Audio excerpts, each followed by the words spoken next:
يا أيها الذين آمنوا ادخلوا في السلم كافة ولا تتبعوا خطوات الشيطان إنه لكم عدو مبين. At-tatawwu' ni fi'lu ta'ah. Tatawwu' maksudnya perbuatan taat. Tatawwu'. Itu dari sudut lughah. Wa syara'an wa istilahan, syara' dan istilahnya ta'atu ghairi wajibah. Taat yang tak wajib. Taat yang tidak berbentuk wajib. Min salatin wa sadaqatin, daripada salat, sadaqah, puasa, wa hajjin, haji, wa jihadin, jihad. Maka itu dari sudut syara'. Syara' kata taat yang tidak wajib. Lughah kata fi'lu ta'ah. Tatawwu' bahasanya perbuatan taat. Tapi bila dah datang definisi syara', maka tak payah tengok definisi lughah lagi dah. Itu kaedah. Apabila datang definisi syara', maka hak tu yang nak dimaksudkan. Bukan definisi lughah. As-salatu du'a. Salat tu maknanya doa dari sudut lughah. Tapi bila datang istilah, iaitu perkataan, perbuatan yang khusus dimulai dengan takbiratul ihram dan diakhiri dengan salam, dan itu yang nak dimaksudkan dengan perkataan as-salah. Maka bila disebut perkataan salat, tak terbayang dalam kepala otak kita ni doa. Tak. Salat, salat lah. Itu salat yang bermula dengan takbiratul ihram dan diakhiri dengan salam. Tapi secara kalau kita faham bahasa lughahnya dan bahasa istilahnya, maka kita akan lebih faham hakikat benda tu. Ad-du'a, as-salah, ad-du'a, lughatan. Dan bila datang takrifan syara', maka dia melengkapkan pemahaman kita makna salat tu. Bukan menafikan. Dah, maka salat itu doa. Maka dalam kita bersolat, kita doa kepada Allah Ta'ala, minta kepada Allah Ta'ala. Dan itu dari sudut makna syaraknya, makna lughahnya. So dia ada relate antara makna lughah dengan makna syarak. Qala Syekhul Islam, at-tatawwu' takmulu bihil fara'id yawmal qiyamah. Kata Syekhul Islam Ibn Taymiyah, tatawwu' ni, benda sunat ini melengkapkan fardu-fardu. Apa tujuannya, apa nama tatawwu' ni? Adalah melengkapkan yang fardu pada hari kiamat. In lam yakun al-musalli atammaha. Kalau sekiranya orang yang bersolat itu tak sempurna solatnya. Sebagaimana hadis Abu Hurairah, inna awwala ma yuhasabu bihil abdu yaumal qiyamati as-salah. Benda pertama sekali akan dihitung oleh Allah kepada hambanya pada hari kiamat as-salah. Sesiapa yang kurang daripada solatnya itu, rugilah. Faman salahat faqad aflah. Siapa yang lulus, aflah, berjaya. Siapa yang tak lulus, wa in fasadat rasa khaba wa khasir. Rugi. Apa maksud rugi? Neraka lah. Itu maksud rugi.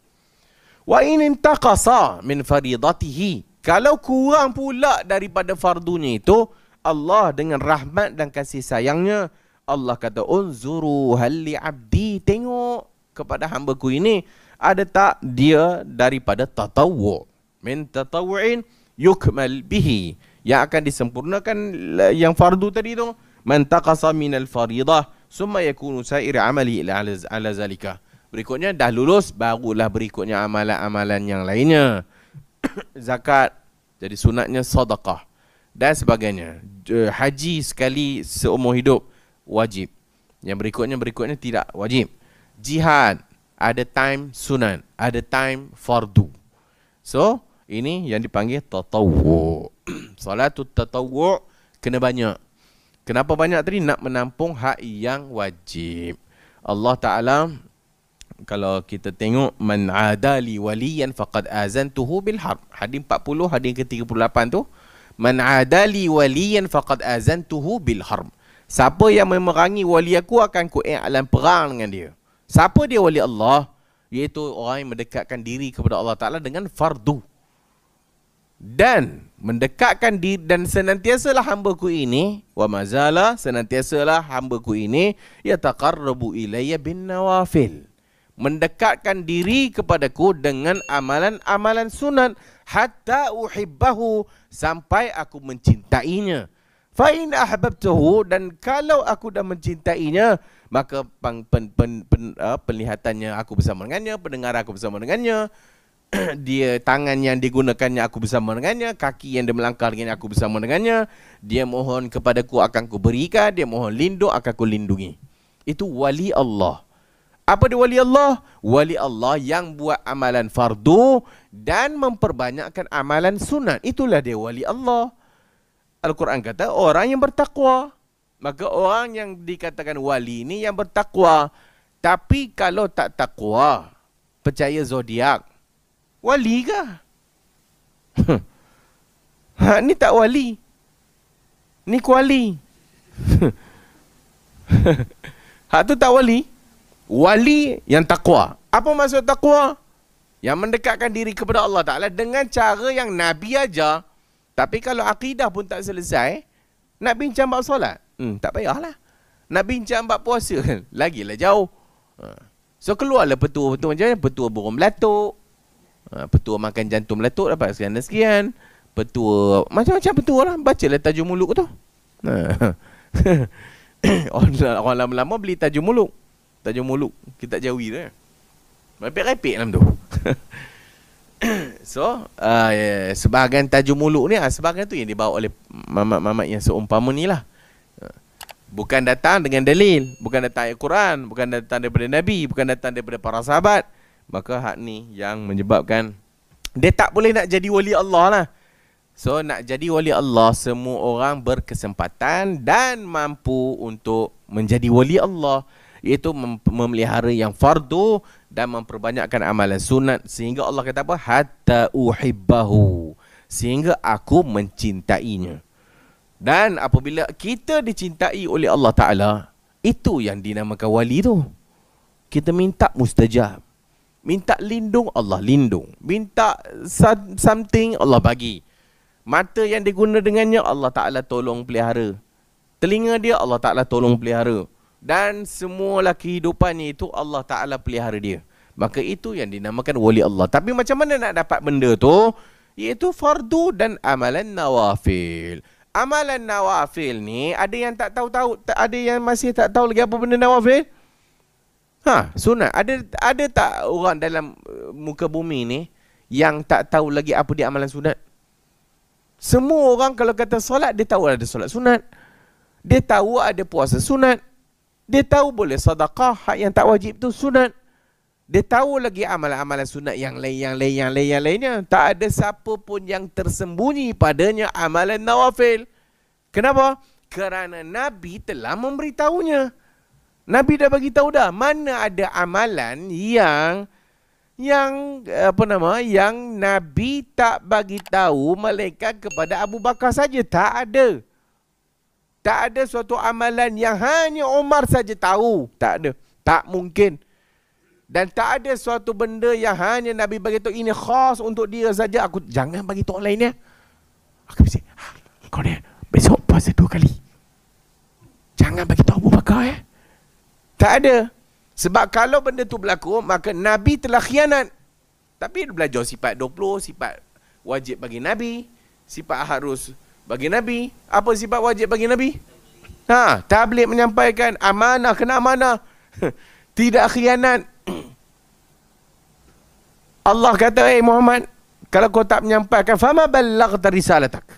Maka engkau tak menyampaikan risalah. Oh, kenalah. Maka Nabi kalau tak menyampaikan apa yang Allah mahu, maka dia dikenakan oleh Allah Ta'ala. Maksudnya dia tak buat kerja lah, khianat. Dan itu mustahil bagi Nabi. Sebab itu apabila turunnya al-yawma akmaltu lakum dinakum wa atmamtu alaikum ni'mati wa raditu lakumul Islam madina. Tak ada benda yang boleh memasukkan seorang dalam syurga melainkan Nabi dah bagi tahu. Dan tak ada benda yang boleh menghalang seseorang daripada masuk neraka melainkan Nabi dah bagi ingat. So, tiba-tiba ada pula ustaz. Ini amalan ni aku dapat sanadnya terus kepada Abu Bakar sajalah. Kenapa tak yang lain? Sebab ini hanya khas Nabi bagi tahu Abu Bakar saja. Hak ni sesat. Hak ni sesat dan dia dengan tak semena-mena telah menuduh Nabi khianat. Dan telah menuduh Nabi tidak melaksanakan tanggungjawabnya menyampaikan kepada seluruh umat. Tidak ada hadis-hadis Nabi yang tak sampai. Ada. Semua, maksudnya semua amalan sampai. Jika betul pun ada ke? Tak boleh nak kata jika betul pun. Ada tak agak-agaknya? Ada tak agak-agak hadis Nabi yang sahih yang mengatakan suatu amalan tapi tak sampai kepada kita pada hari ini? Ada tak? Kalau kita kata ada, seolah-olah kita tuduh yang tadi itulah. Bermaksud al-yauma akmaltu lakum, apa faedah?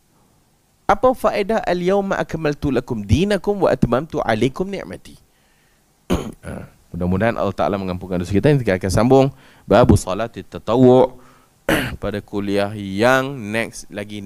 Minggu depan cuti kan? Wallahu a'lamu bis-shawab.